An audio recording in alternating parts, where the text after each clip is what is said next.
Welcome to data inside school. इस video में हम डाटा क्लीनिंग पैंडास के अंदर डाटा क्लीनिंग के ऊपर जो है वो बात करेंगे। डाटा क्लीनिंग या डाटा क्लींसिंग बहुत इम्पॉर्टेंट पार्ट है डाटा एनालिसिस का, बल्कि यूँ कहा जाता है कि 70% समटाइम जो है वो डाटा क्लींसिंग या डाटा क्लीनिंग के ऊपर जो है लग जाता है, क्योंकि जब तक डाटा को प्रॉपर अंडरस्टैंड ना किया जाए और डाटा को प्रॉपर रॉ फॉर्म से प्रॉपर फॉर्म के अंदर कन्वर्ट ना किया जाए, जिसके ऊपर डाटा एनालिसिस और फिर डाटा को एक इजी वे में विजुलाइज करवा के डाटा को विजुलाइज करवाया जाए, जिससे ऑल द जो डिसीजन मेकर हैं वो इजीली अपनी डिसीजन मेकिंग वो कर सकें। यानी जो जितने भी स्टेक होल्डर्स हैं वो अपनी डिसीजन मेकिंग एक बेटर वे के अंदर परफॉर्म कर सकें। तो सिंपली है कि डाटा क्लीनिंग के अंदर कौन कौन से स्टेप्स होते हैं कि जब भी हमारे पास कोई डाटा आएगा तो रॉ फॉर्म के अंदर, तो हमने उसमें से सबसे पहले डाटा में से रिमूव करना है इररेलेवेंट डाटा, और फिर इसी तरह से डुप्लीकेट करना है डाटा को, क्योंकि बहुत ज़्यादा डुप्लीकेट्स वैल्यूज़ होती हैं समटाइम्स, तो उससे जो है वो डाटा एनालिसिस अच्छा परफॉर्म नहीं हो सकता। इसी तरह डाटा के अंदर जो है वो फॉर एग्जांपल जो है स्ट्रिंग्स और नंबर्स अगर मिक्स हुए हुए हैं तो उनको किस तरह से अलग किया जा सकता है, तो उसको जो है फिक्स द स्ट्रक्चरल एरर्स, और फिर लास्ट में जो मिसिंग डाटा है उसको किस तरह से हैंडल करना है। तो ये बहुत इंपॉर्टेंट है कि आया मिसिंग डाटा को डिलीट कर देंगे, रिमूव कर देंगे, ड्रॉप कर देंगे, या हम उसको किसी तरह से फिल करेंगे। और ये सब करने से हमें क्या मिलेगा कि हमारा जो डाटा की जो क्वालिटी है वो इम्प्रूव होती है और प्रोडक्टिविटी जो है उसके अंदर इंक्रीज़ होता चला जाता है। फिर से वही बात कि डाटा को अच्छे तरीके से और इजी से हम उसको विजुलाइज कर सकते हैं, ताकि ऑल द जो स्टेक होल्डर्स हैं वो अपनी डिसीजन मेकिंग परफॉर्म कर सकें। तो अभी हम जो है वो डाटा क्लीनिंग की प्रैक्टिस करते हैं। तो सबसे पहले जो हमारे पास जो हमारे इन्वायरमेंट में नमपाई और पांडास को इंपोर्ट कर लेते हैं, और ये एक डमी मैंने डाटा सेट ऑलरेडी क्रिएट किया हुआ है data.csv, तो इसको यहाँ पर डाटा फ्रेम की सूरत में रीड करवाया गया है। तो कभी भी हमें कोई भी डाटा सेट को अगर हमने रीड करवाना हो, लोड करना हो जुपिटर नोटबुक के अंदर, तो सिंपली जो है pd.read और फिर जिस भी फॉर्मेट के अंदर वो डाटा है उसको हम जो है यहाँ पर मेंशन करेंगे। फॉर एग्जांपल एक्सेल के अंदर है, HTML के अंदर है, JSON फॉर्म के अंदर है, तो हमारे पास ये CSV फॉर्म के अंदर है। तो हम यहाँ से इसको इस कमांड के थ्रू जो डाटा को अपलोड कर देंगे। और डाटा की शेप अगर हमने देखनी है तो df.shape सिंपली, तो ये हमें बताएगा कि इसके अंदर ये जो शुरू में ये 12 रोज़ और ये बाद में ये 5 कॉलम हैं। कौन कौन से 5 कॉलम हैं वो हम सिंपली जो है फर्स्ट 5 रोज़ प्रिंट कर लेते हैं df.head कॉल करके, और ये बता रहे हैं कि इस डाटा सेट के अंदर कंट्री, एज, सैलरी, परचेज और रेटिंग, ये 5 कॉलम हमारे पास है। तो देखेंगे कब से डाटा के अंदर जो है वो नैन वैल्यूज़ नज़र आ रही हैं, यानी मिसिंग है डाटा काफ़ी ज़्यादा, बहुत ज़्यादा डाटा इसमें मिसिंग है। तो इसी तरह अगर हम डाटा सेट का पूरा ओवरव्यू हमने देखना है तो df.info से जो हम वो देख सकते हैं। तो इसमें अभी हमें पता चलेगा कि जो डाटा है हमारे पास, यानी जो कंट्री का कॉलम है उसके अंदर यानी सब जो है वैल्यूज़ प्रेजेंट हैं। एज के अंदर 9/12 है, सैलरी में 8/12 है, और रेटिंग के अंदर ओनली 3 जो है ना वो हमारे पास वैल्यूज़ है, 9 मिसिंग है। और इंटरेस्टिंगली सैलरी जो फिगर्स के अंदर है, नंबर्स के अंदर है, बट इसकी जो डाटा टाइप है वो ऑब्जेक्ट है। तो ये भी हम जो है करेंगे आगे, जो न्यूमेरिक डाटा है हमारे पास हम उसको अगर वो ऑब्जेक्ट फॉर्म के अंदर है तो उसको न्यूमेरिक फॉर्म के अंदर कन्वर्ट करेंगे। तो इस कमांड से हम देख लेते हैं कि कितनी नल वैल्यूज़ हैं एग्जैक्ट। तो यहाँ से जो हमें पता चल रहा है कि एज कॉलम के अंदर 3, सैलरी में 4 और रेटिंग में 9 नल वैल्यूज हमारे पास है। तो अगर हम पूरे डाटा को जो है यहाँ पर डिस्प्ले करवाएं तो हम देख सकते हैं अपना पूरा डाटा सेट, और इसमें हम देख रहे हैं कि जो रेटिंग है जो हमारे पास कॉलम है इसमें ओनली 3 जो है वैल्यूज़ है, और रेस्ट सारी जो है वो नल वैल्यूज़ है। तो इससे हमें पता चलता है कि इस डाटा सेट के अंदर जो रेटिंग है ये अब ऑलमोस्ट इररेलेवेंट है हमारे लिए। यहाँ पर हम इसको जो है वो पूरी तरह से फुलफ़िल नहीं कर सकते, और एनालिसिस जो हमने आगे परफॉर्म करना है उसके ऊपर भी इसका कोई ख़ास इम्पैक्ट नहीं है। तो हम रेटिंग का जो कॉलम है इसको हम जो है अपने डाटा सेट में से वो ड्रॉप कर देंगे, रिमूव कर देंगे। तो जब भी हमने अपने डाटा सेट में से किसी एक स्पेसिफिक कॉलम को जो अगर हमने ड्रॉप करना है, रिमूव करना है, तो उसके लिए हमें क्या कौन सी कमांड यूज़ करनी है, सिंपली जो है वो df.drop और कॉलम का नेम मेंशन करेंगे कॉमर्स के अंदर, और axis is equal to 1, 1 means column. अगर हम ये 0 मेंशन कर देंगे हम, तो ये सब जो है ये रोज जो है वो उसको ड्रॉप कर देगा, बट हमें यहाँ पर कॉलम ही सिर्फ ड्रॉप करना है। तो इस तरह से जो हमारा ये रेटिंग का जो कॉलम है वो हमारे इस डाटा सेट में से रिमूव हो जाएगा। इस कमांड को हम रन करते हैं और दोबारा से हम जो है अपने डाटा सेट को डिस्प्ले करवाते हैं। हम देख सकते हैं कि रेटिंग का जो कॉलम है वो रिमूव हो चुका है। तो जैसे कि पहले बताया कि अब हमने डाटा जो है सैलरी की जो डाटा टाइप है वो ऑब्जेक्ट के अंदर है, तो हम इसको कन्वर्ट करेंगे न्यूमेरिक के अंदर। तो जब हम इसको न्यूमेरिक के अंदर ये कमांड लिखी हुई है कि डाटा फ्रेम में से जिस कॉलम को हमने कन्वर्ट करना है उसको यहाँ पे नेम मेंशन किया और फिर एज टाइप और आगे जिस भी डाटा टाइप के अंदर उसको कन्वर्ट करना चाहते हैं, तो हम इसे इंटीजर के अंदर कन्वर्ट करना है हमने। तो हम इसको रन करेंगे। अगर हम इसको रन करें तो इसने हमें एरर दे दिया है। और क्या एरर इसने दिया है, एरर चेक करते हैं।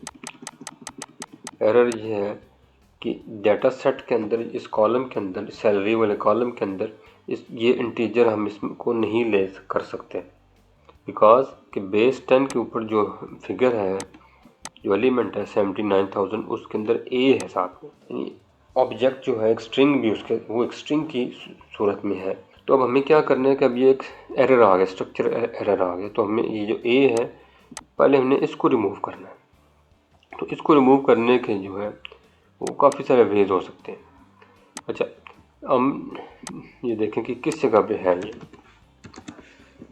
ये 79,000, ये देखें यहाँ पर है ये।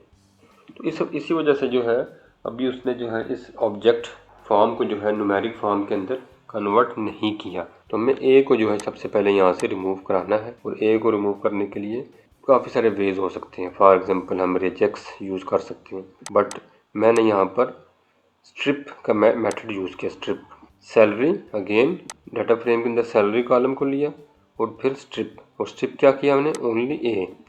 तो अगर कोई भी ए है इसमें, जो हमें पता चल चुका है कि एरर जो है वो ए है, उससे भी हमें फाइंड आउट हो चुका है कि ये ए है जिसको हमने यहाँ से रिमूव करना है, ड्रॉप करना है। तो हमने स्ट्रिप के थ्रू जो है इसको यहाँ से रिमूव कर दिया। दोबारा से हम अपने डाटा को डिस्प्ले करवाते हैं। तो अब अगर हम बेस 10 के ऊपर चेक करें 79,000, तो यहाँ से ए रिमूव हो चुका है। इट मीन्स अब हम इसको इजीली हम सैलरी को जो है वो ऑब्जेक्ट से न्यूमेरिक फॉर्म के अंदर जो है वो डाटा टाइप को कन्वर्ट कर लेंगे। दोबारा से सेम जो कमांड हमने ऊपर ट्राई की थी, दोबारा हम यहाँ पर ट्राई करेंगे। तो इसने एक्सेप्ट कर लिया।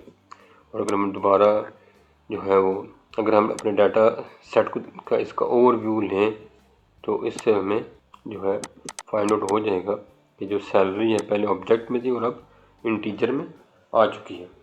तो अब हम देखते हैं कि अब हमारे पास कितने जो है वो कौन कौन से नल वैल्यूज़ बाकी रह गई हैं। तो ए जो सैलरी के अंदर सिर्फ नल वैल्यूज़ है, एज में 3 नल वैल्यूज़ हैं, सैलरी में 4 नल वैल्यूज़ हैं। अब हमने इन नल वैल्यूज़ को रिमूव करना है। तो इसके लिए अब ये क्या है कि ये मिसिंग वैल्यूज़ है, और मिसिंग वैल्यू को हमने कैसे हैंडल करना है इसको अब हमने देखना है। तो जैसा कि जो हमारा डाटा सेट अगर हम गौर से देखें तो 11 जो है इसके अंदर रोज़ हैं। तो 11 रोज़ के अंदर जो ये सेकंड इंडेक्स के ऊपर रो है अफ़गानिस्तान, इसमें एज भी नल है, सैलरी भी नल है, और इसमें इसकी परचेज भी नो है। इट मीन्स कि यहाँ पर हमारे पास इंफॉर्मेशन मोर देन 50% इंफॉर्मेशन जो है वो मिसिंग है। तो जब एक रोज़ के अंदर ज़्यादा कॉलम्स की जो है वो वैल्यूज़ नल हो, तो समटाइम जो है वो हमारे लिए जो है अनइम्पॉर्टेंट हो जाती है। तो हम इसको यहाँ से इसको रिमूव कर देते हैं, इसको हम ड्रॉप कर देते हैं इस रो को। तो अगर एक स्पेसिफिक रो हमें ड्रॉप करनी है, और इस केस में हमें ये भी फाइंड आउट हमने कर लिया है कि इंडेक्स 2 के ऊपर ये स्पेसिफिक रो है, तो उसके लिए जो है df डॉट ड्रॉप और फिर इंडेक्स, उस रो का इंडेक्स नंबर लिखेंगे और axis is equal to 0। Why 0 because जो ये एक रो है। तो रो को जब भी हम रो के साथ हमने कुछ करना है तो एक्सेस 0 होगा। In place is equal to true. For example हम यहाँ से इन प्लेस को कट कर देते हैं। अब हम इसको रन करते हैं। जब इसने रन किया तो यहाँ से इसने नंबर 2 को जो है वो रिमूव कर दिया। बट अगर हम यहाँ पर अपने डाटा फ्रेम को अगेन डिस्प्ले करवाएं तो उसमें हमें अफ़गानिस्तान नज़र आ रहा है। इट मीन्स कि अभी तक वो हमारे डाटा फ्रेम में एग्जिस्ट करता है। तो इसलिए हमें क्या करना है, हमें यहाँ एक्सेस के बाद in place is equal to true को ऐड करना है। अब जब हम इसको रन करवाएंगे तो उसने डाटा फ्रेम के अंदर जो है नंबर 2 इंडेक्स के ऊपर जो भी हमारे पास वैल्यू थी उसको उसने रिमूव कर दिया। ये आप चेक करें, आप 1 के बाद 3 आ रहा है, तो उसने जो है वो अफ़गानिस्तान वाली रो को रिमूव कर दिया। तो इस तरह से जब भी हमने कोई स्पेसिफिक रो अपने डाटा फ्रेम के अंदर उसको ड्रॉप करना है, रिमूव करना है, तो हम इस कमांड के थ्रू जो है वो इजीली इस टास्क को परफॉर्म कर सकते हैं। नेक्स्ट आ गया फिल द नल वैल्यूज़। वो हमारे पास जो है वो ऑलमोस्ट 3 नल वैल्यूज़ हैं इस टाइम सैलरी में और 2 नल वैल्यूज़ रह गई हैं एज के अंदर।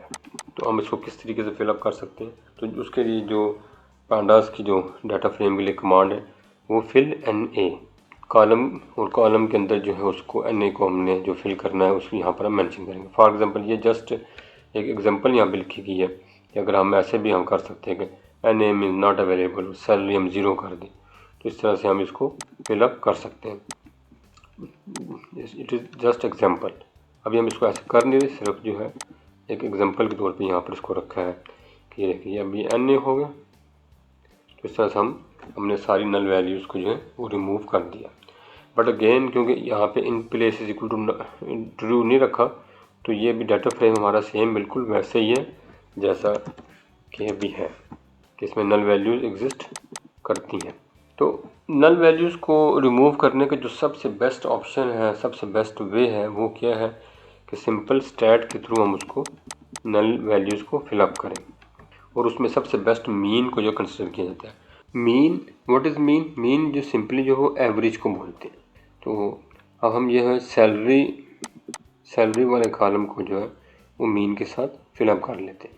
तो ये सिंपली जो है वो डाटा फ्रेम सैलरी और फिल एन ए और सैलरी डॉट मीन और कॉल कर इन प्लेस ट्रू, ताकि डाटा फ्रेम के अंदर चेंजेस हो जाए। तो अब डाटा फ्रेम को अगर हम देखें तो इसमें जितने भी सैलरी थी वो उसने उसकी एवरेज ले ली है। फॉर एग्जांपल उसने 79,000, 65,000, 65,000, तो ये इसकी एवरेज थी। जो 3 नल वैल्यूज थी उसने उसको फिल कर दिया है। सेम इसी तरह हम एज को भी फिलअप कर देंगे मीन के थ्रू ही, और उसने एज को भी फिलअप कर दिया। और अगर हम यहाँ से इसको डिस्प्ले करवाएं तो यह देखें एज को उसने कर दिया। बट अब ये हमने अगर अपने डाटा फ्रेम को देखें तो एज के जो कॉलम है उसमें जो फ्लोट आ गया हुआ है और दोनों जगह उसने एवरेज दिया है 40.11। तो हम ये चाहते हैं कि इसको हम जो है राउंड फिगर में ले जाएं। तो उसके लिए जो कमांड है सिंपली कि हम as dot round decimal is equal to 0 ये करेंगे। तो अब ये है कि हमारे पास जो एज वाला कॉलम है वो भी राउंड शेप में आ गया है, सैलरी भी बिल्कुल ठीक नज़र आ रही है। तो इट मीन्स कि डाटा सेट जो है वो कंप्लीट एक प्रॉपर वे में है, जिसको हम इजीली अब इसके ऊपर एनालिसिस और इसको विजुअलाइज करवा सकते हैं। यहाँ से देखें तो 11 नॉन नल, और ये डाटा टाइप चेक करें तो भी object, float, integer, object simple उसी में है जिसके अंदर डाटा है। और सिंपली यहाँ से हम इस कमांड के थ्रू चेक करेंगे कि आया कोई नल वैल्यूज़ हमारे पास है। कोई भी नल वैल्यूज़ हमारे पास नहीं है। All the data set is 100% clean and ready to analysis on it. इस तरह से हम अपने डाटा को अच्छे वे में कन्वर्ट कर सकते हैं। और यहाँ से डाटा का फाइनल लुक देखें कि डाटा बिल्कुल अपने प्रॉपर वे के अंदर हमें नज़र आ रहा है। तो ये थी आज की video. Thank you so much.